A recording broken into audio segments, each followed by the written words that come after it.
Évangile selon saint Luc. Gloire à toi, Seigneur. Gloire à toi. Soyons attentifs. En ce temps-là, Jésus, étant ressuscité des morts, se tint au milieu de ses disciples et leur dit : La paix soit avec vous.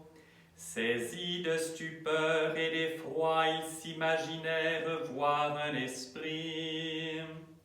Mais il leur dit : Pourquoi tout ce trouble et pourquoi ces incertitudes en vos cœurs ? Voyez mes mains et mes pieds, c'est bien moi. Touchez-moi et regardez. Un esprit n'a ni chair ni os, comme vous voyez que j'en ai. Et ce disant, il leur montra ses mains et ses pieds. Mais comme dans leur joie, ils ne croyaient pas encore et s'étonnaient, il leur dit : Avez-vous ici quelque chose à manger ? Ils lui présentèrent un morceau de poisson grillé et un rayon de miel qu'il prit et mangea devant eux. Puis il leur dit : C'est là ce que je vous disais lorsque j'étais encore avec vous. Il fallait que s'accomplît tout ce qui est écrit de moi dans la loi de Moïse, les prophètes et les psaumes.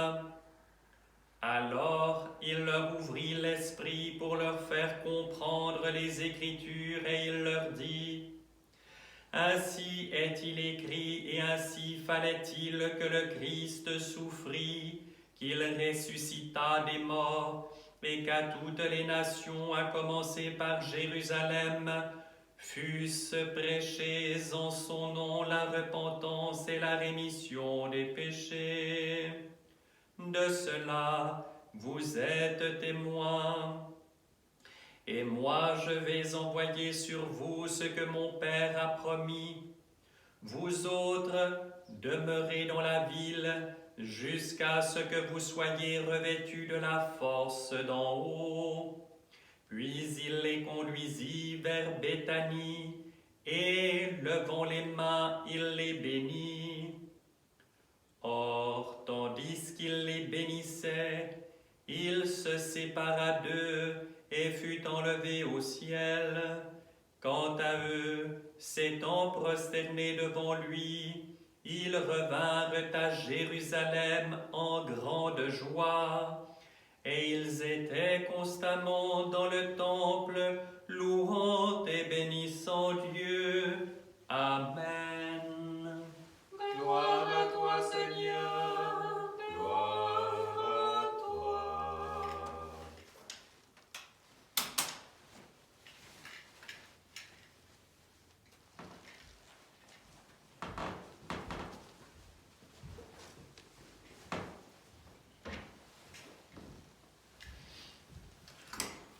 Au nom du Père et du Fils et du Saint-Esprit, ainsi soit-il. Chers frères et sœurs, c'est aujourd'hui une grande fête.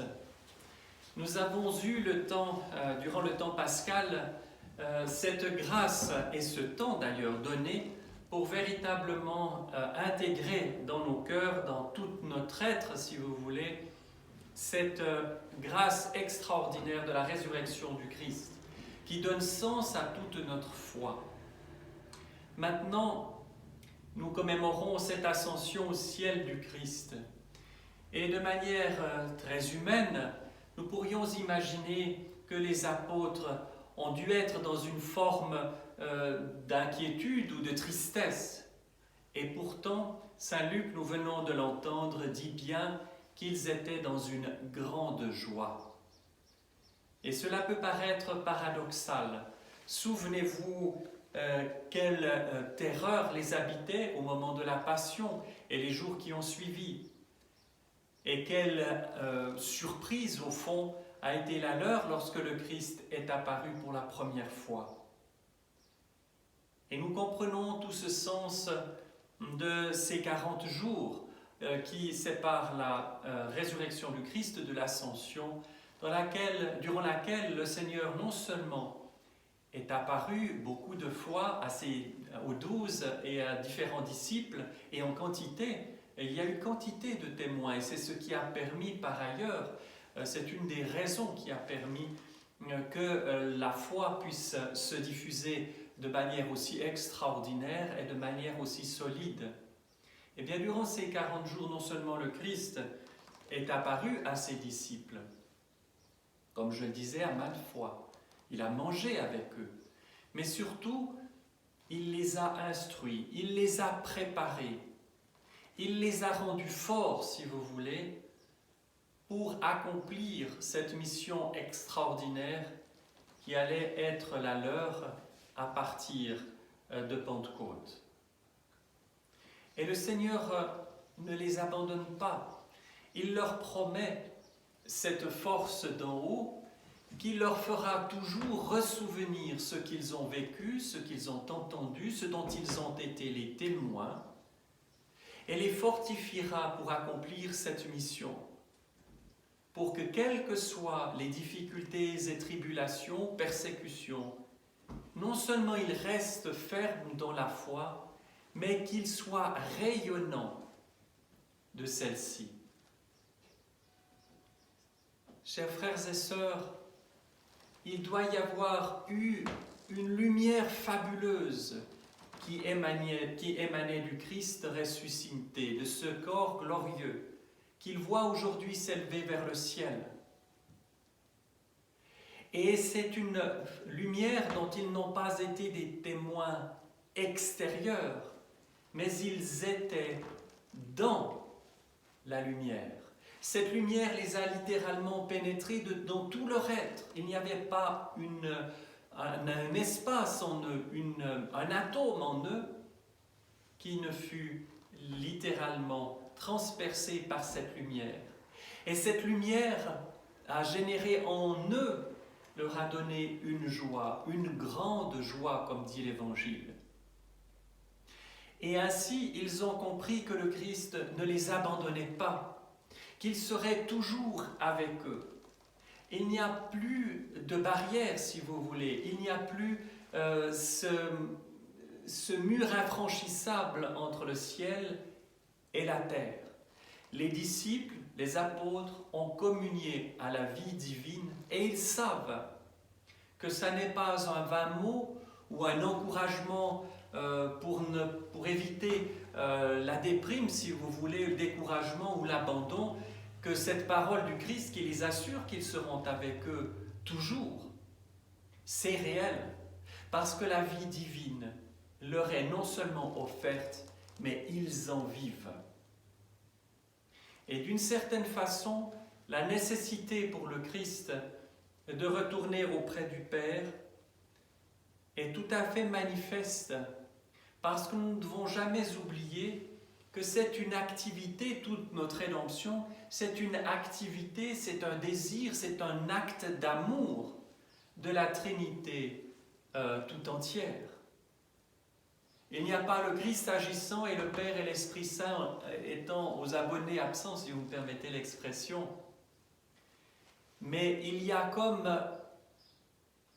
une avant-scène à un moment donné.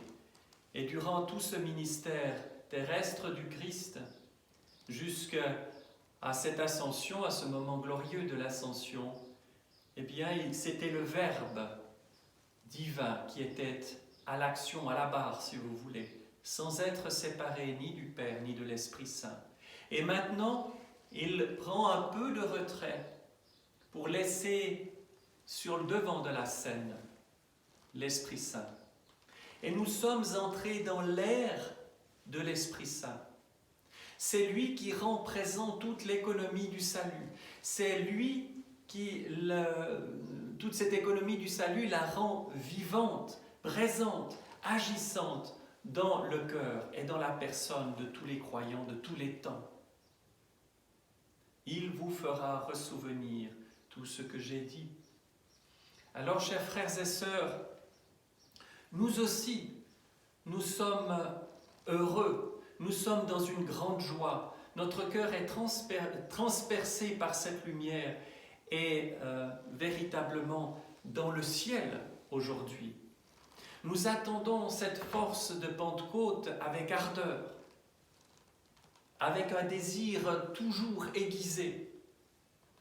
Il n'y a pas de place pour la mollesse de l'âme, mais pour la décision, pour le zèle véritable.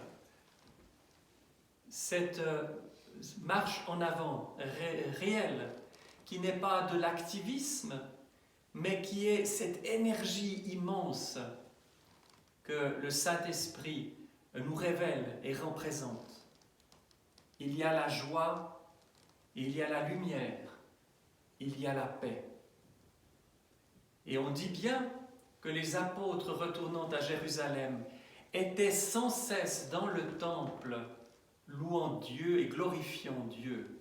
Alors nous aussi, nous avons cette possibilité à nouveau d'être dans le temple de Dieu pour le louer et le glorifier. Nous ne devons pas rester craintifs chez nous. Nous devons aller dans le monde, nous devons témoigner de notre foi selon les circonstances et les nécessités, peut-être par des paroles, peut-être par des actions, mais certainement en étant véritablement habité, et c'est ça l'essentiel de la présence divine, parce que le simple fait d'être l'incarnation de tout l'enseignement du Christ, de vivre réellement les vertus, d'être des combattants contre les côtés lamentables et destructeurs de nos passions, de lutter activement contre elles, pas par nos propres forces, mais encore une fois, par la présence active de Dieu en nous. À ce moment-là seulement, le monde qui ne connaît pas le Christ, qui ne connaît pas cette joie immense que de vivre cette intimité avec lui, aura le cœur petit à petit préparé et le rendra capable, en nous voyant, d'accueillir le Christ.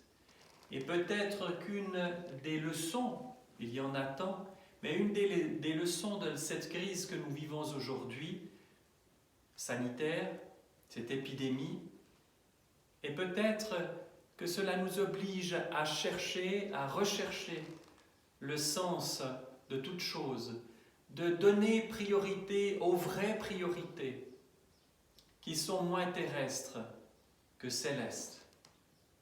Et d'une certaine façon, de redevenir plus exigeants quant à nos vies spirituelles, pour être véritablement disponibles et accueillir ce don si grand de Dieu, qu'est la présence du Christ à jamais en nous. Et à ce moment-là, véritablement, notre joie sera parfaite. Il y aura les épreuves, mais que nous pourrons accueillir avec sérénité. Nous aurons à combattre, nous aurons à lutter, mais il n'y aura pas de crainte, pas d'inquiétude, parce que nous saurons toujours que le Christ est au milieu de nous, que le Christ est là, vivant, agissant en nous, par la grâce du Saint-Esprit. Continuons notre périple, préparons-nous à cette descente du Saint-Esprit que nous allons commémorer, à cette fête de la Trinité, du Père et du Fils et du Saint-Esprit. Et à ce moment-là, véritablement, nous aurons comme accompli ce qui est demandé du chrétien, c'est-à-dire de devenir tout à fait disponible à son action, à sa présence, de devenir des outils utiles, réellement utiles dans ses mains. Au nom du Père et du Fils et du Saint-Esprit, ainsi soit-il.